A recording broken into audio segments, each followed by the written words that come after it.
کراچی کے راشد منہاس روڈ پر shopping mall میں آگ لگنے کی تحقیقات وجوہات کے تعین کے لیے کمشنر کراچی نے چیف سیکرٹری کے احکامات پر ٹیکنیکل کمیٹی بنا دی۔ ڈپٹی کمشنر ایسٹ الطاف شیخ سربراہ مقرر۔ پولیس نے شاپنگ مال مکمل سیل کرنا شروع کر دیا۔ دکانداروں کی سامان نکالنے کی ابتدا۔ دکانداروں کا کہنا ہے روزی روٹی یہیں سے چلتی ہے، جلد تحقیقات مکمل کر کے کاروبار کھولنے کی اجازت دی جائے۔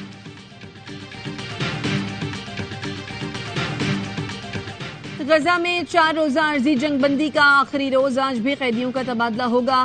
حماس اور اسرائیل نے آج رہا ہونے والے قیدیوں کی لسٹ پر اعتراض اٹھا دیا۔ قطری حکام کا کہنا ہے قطر فریقین کے اعتراضات دور کرنے کے لیے رابطے میں ہے۔ غزہ کی صورتحال پر سیکیورٹی کونسل کا اجلاس 29 نومبر کو ہوگا۔ چین اجلاس کی صدارت کرے گا۔ امریکی اخبار کے مطابق اسرائیل نے غزہ میں تاریخ کا تیز ترین قتل عام کیا۔ فلسطینیوں کی نسل کشی کے خلاف طاقتور ملکوں کے عوام میں غم و غصہ بڑھنے لگا۔ لندن میں لگ بھگ 1,80,000 افراد پھر سڑکوں پر نکل آئے۔ پولیس کا اسرائیل مخالف نعرے لگانے پر 9 سال کے بچے پر تشدد۔ احتجاج کرنے پر social media activist Ranjit Brar کو کمیونسٹ پارٹی کے کئی ارکان سمیت حراست میں لے لیا گیا۔ اسپین کے شہر میڈرڈ اور بارسلونا میں ہزاروں شہریوں کا احتجاج۔ خواتین اور بچوں پر مظالم بند کرنے کا مطالبہ۔ آزاد فلسطین کے لیے نعرے۔ جنوبی افریقہ کے شہر ڈربن میں مظاہرین نے صہیونی مظالم کو فلسطینیوں کو ہولوکاسٹ قرار دیا۔ پلے کارڈز اٹھائے، فلسطینیوں کی نسل کشی بند کرنے کا مطالبہ۔ نیو یارک میں صہیونیوں کے خلاف یہودیوں نے احتجاج کرتے ہوئے مینہٹن کا پل بند کر دیا۔ 1,000 سے زائد یہودی امریکی صدر جو بائیڈن سے جنگ مستقل بند کرانے کا مطالبہ کر رہے تھے۔ کثیر الملکی مشترکہ انسداد دہشت گردی مشق فجر الشرق 5 کا انعقاد۔ ISPR کا کہنا ہے مشقیں national counter terrorism centre Pabbi میں منعقد ہوئیں۔ 2 ہفتے جاری رہنے والی مشقوں میں دوست ممالک کے دستے شریک ہوئے۔ پاکستان، بحرین، عراق، کویت کے دستوں نے انسداد دہشت گردی مشقیں کی۔ مشقوں کے دوران ایک دوسرے کے تجربات سے فائدہ بھی لیا گیا۔ دوست ممالک کے دستوں کا مشق میں بھرپور جوش و جذبے کا اظہار۔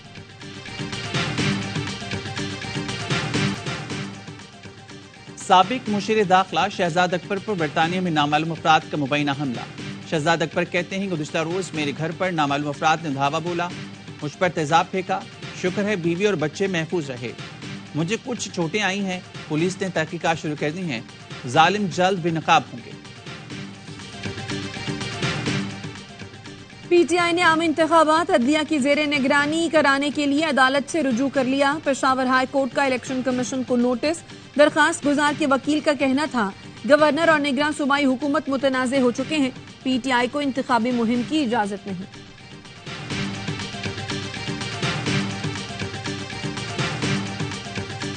فواد چودھری کو جیل میں B کلاس فراہم کر دی گئی۔ چیف کمشنر نے فواد چودھری کی درخواست پر عمل درآمد کی رپورٹ جمع کرا دی، جس کے مطابق فواد چودھری کو فیملی اور وکلا سے ملاقات کی بھی اجازت ہے۔ عدالت کا فواد چودھری کو جیل مینول کے مطابق طبی سہولتیں فراہم کرنے کا حکم۔ جسٹس میاں گل حسن اورنگزیب نے ریمارکس دینے پر درخواست گزار کے وقار کو ملحوظ خاطر رکھا جائے۔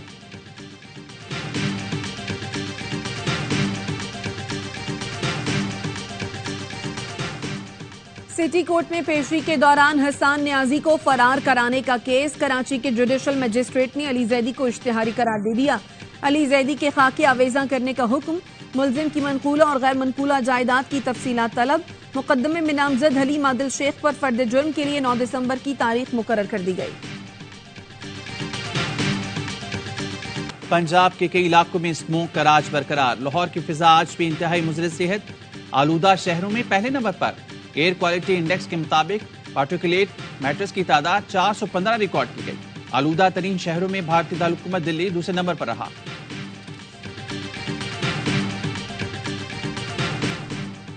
کراچی کے علاقے بلدیہ ٹاؤن یوسف گوٹ میں بجلی اور گیس کی بندش کے خلاف احتجاج۔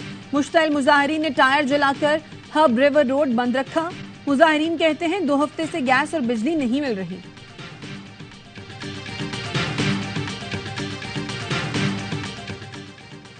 سرکاری اسکیم کے تحت حج کے لیے درخواستوں کی وصولی شروع۔ 15 بینکوں میں 12 دسمبر تک درخواستیں جمع کرائی جا سکیں گی۔ آئندہ برس 89,605 پاکستانی سرکاری اسکیم کے تحت فریضہ حج ادا کریں گے۔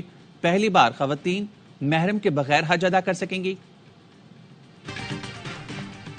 فلسطینی بچوں سے اظہار یکجہتی کے لیے کراچی میں انوکھا احتجاج۔ سی ویو پر بچوں کے علامتی جنازے رکھے گئے۔ شہریوں نے پھول رکھ کر غزہ کے شہید بچوں کو خراج عقیدت پیش کیا۔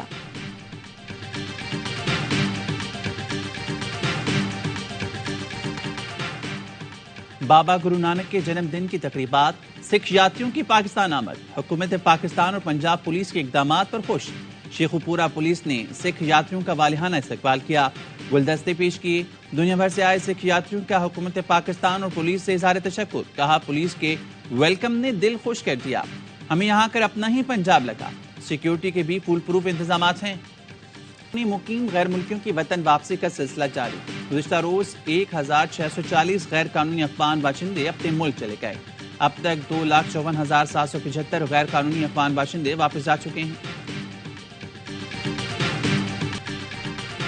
رواں سال کی آخری قومی انسداد پولیو مہم کا آج سے آغاز، ملک بھر میں انسداد پولیو مہم 3 دسمبر تک جاری رہے گی۔ 4,43,55,000 سے زائد بچوں کو پولیو سے بچاؤ کے قطرے پلانے کا ہدف۔ نواز شریف نے ایٹمی دھماکے کیے تو بھارتی وزیراعظم خود چل کر لاہور آیا، بات چیت آگے بڑھنے لگی تو کارگل کا پنگا لے لیا گیا۔ کشمیر سمیت تمام مسائل مل بیٹھ کر حل کرنے کے لیے دستاویز پر دستخط ہوئے تھے۔ لیگی رہنما ساکھدار کا سینٹ میں اظہار خیال، بولے روپے کی بے قدری تمام مسائل کی ماں ہے، پہلی بار وزیر خزانہ بنا تو ڈالر کو 52 روپے پر مستحکم رکھا، مضبوط کرنسی ہی ملک کی ترقی کا ذریعہ بنتی ہے۔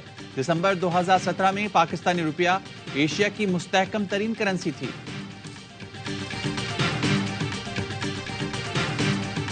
نواز شریف کی سزاؤں کے خلاف اسلام آباد ہائی کورٹ میں اپیلوں کی سماعت، جب کرپشن ہی نہیں تو پھر آمدن سے زائد اثاثے کیسے آ گئے؟ چیف جسٹس عامر فاروق کے ریمارکس۔ وکیل امجد پرویز نے دلائل میں کہا، نائب نے گواہوں کے بیانات کے سوا کوئی ٹھوس شواہد پیش نہیں کیے۔ اعظم نذیر تارڑ نے نواز شریف کی آئندہ سماعت پر حاضری سے استثناء مانگ لیا۔ چیف جسٹس نے کہا، درخواست دائر کر دیں، ہم دیکھ لیں گے۔ اعظم نذیر تارڑ نے کہا، نواز شریف ہنسی خوشی عدالت آتے ہیں، درخواست تو دائر نہیں کریں گے۔ چیف جسٹس نے ریمارکس دیا، ہم استثناء نہیں دیں گے لیکن کمرہ عدالت میں لوگوں کی تعداد ضرور کم کریں گے۔ موبائل بج رہے ہیں، لوگ اٹھ کر جا رہے ہیں، یہ کوئی سنیما ہے کیا؟ سماعت 29 نومبر تک ملتوی۔ 190 ملین پاؤنڈ منتقلی کیس میں چیئرمین پی ٹی آئی کے مزید جسمانی ریمانڈ کی استدعا مسترد، احتساب عدالت نے 14 روزہ جوڈیشل ریمانڈ دے دیا۔ احتساب عدالت کے جج محمد بشیر نے اڈیالہ جیل میں سماعت کی۔ چیئرمین پی ٹی آئی سے ملاقات کے بعد بشرا بی بی اڈیالہ جیل سے چلی گئیں۔